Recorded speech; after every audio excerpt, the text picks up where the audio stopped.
In today's episode, let's get into the thought bubble of the state of console performance and the growing importance of VRR, which is variable refresh rate support for current-gen hardware. I mean, VRR is increasingly significant in delivering a smoother and more consistent level of performance. Contrary to some beliefs, we don't think VRR is being used as a crutch by game developers to mitigate unstable frame rates. Instead, it's an excellent user tool that enhances the overall performance of a relatively small number of titles, and its importance is only increasing. What is VRR? Before going deeper, let's break down what VRR is. Typically, TVs operate at a fixed refresh rate, usually 60 Hz. For completely smooth performance, a game needs to run at 60 FPS, a new frame, for every refresh. A decent fallback position is 30 FPS, where a new frame is presented every other refresh. If a game consistently can't hit either of those targets, we get dropped frames, presenting as judder, or with torn frames. VRR works by tying the screen refresh to the game speed. When the GPU has a new frame ready, the screen refresh begins. This eliminates tearing and reduces judder. On PS5, frame rates between 48 FPS to 60 FPS look smooth on a 60 Hz display. But developers need to code in bespoke 120 Hz modes to unlock low frame rate compensation, LFC, which retains smoothness at lower frame rates. On Xbox, 120 Hz VRR with LFC just works. VRR in action, key game examples.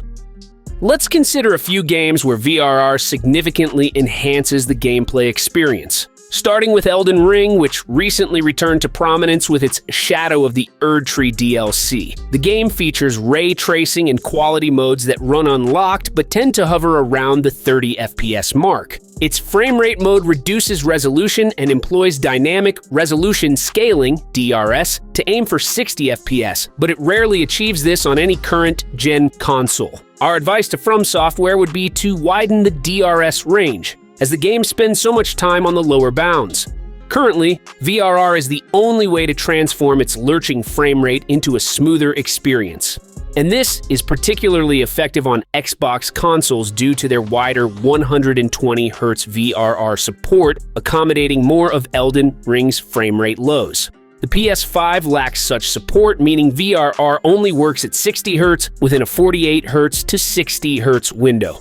And that's not wide enough. Next is Dragon's Dogma 2. Like many RE Engine games from Capcom, it runs with an unlocked frame rate, fluctuating between CPU and GPU limitations, making a consistent 60 FPS challenging. Even with recent CPU optimizations and options to lower resolution, disable ray tracing, and turn off motion blur, achieving a stable frame rate remains difficult. On Xbox, the 120 Hz mode offers a wide enough VRR window to smooth the experience. Capcom's addition of 120 Hz VRR support for PS5 has also helped, making the game run more smoothly, albeit not perfectly. Starfield's recent performance mode upgrade is another example. Bethesda Game Studios released this update with VRR in mind, offering visuals, performance, and frame rate toggles. While most of the gameplay is fine on all displays, the CPU-limited cities and settlements benefit significantly from VRR support. Setting the console to 120 Hz to take advantage of the wider VRR window via low frame rate compensation is the best way forward.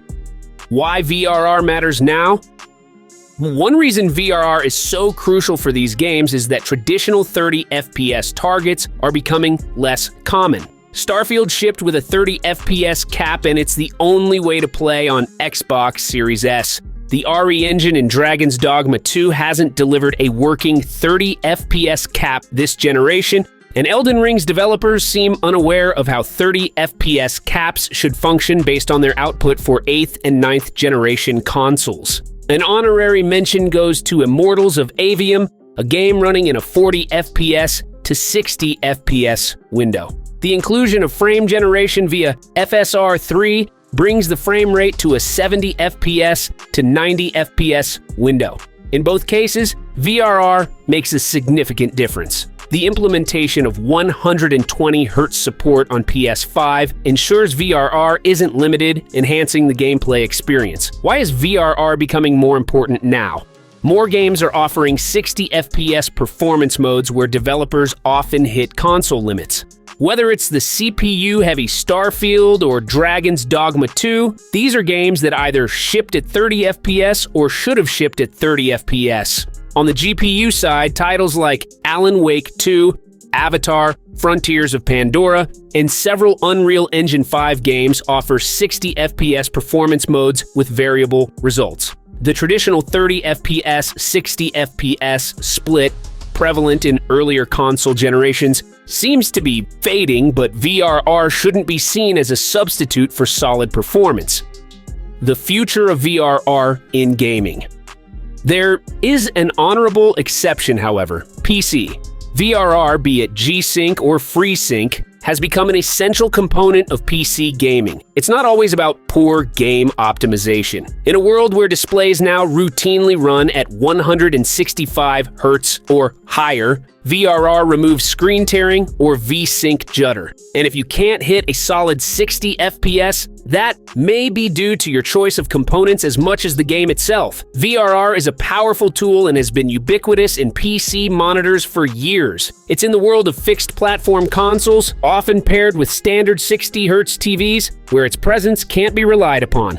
To sum it up for you guys, VRR is increasingly becoming a crucial feature for console gaming, especially as more titles push the hardware to its limits. Whether it's smoothing out the frame rates of demanding games or enhancing the overall gaming experience, VRR is proving to be an invaluable tool for gamers and developers alike. As the technology continues to evolve, its importance in delivering a seamless gaming experience will only grow. So, if you're serious about your gaming, investing in a VRR-capable TV might just be the next step to elevating your console gaming experience. If you enjoyed this video, don't forget to hit that like button, drop a comment down below letting us know your thoughts, and of course, subscribe to our channel for more awesome content like this. See you in the next one.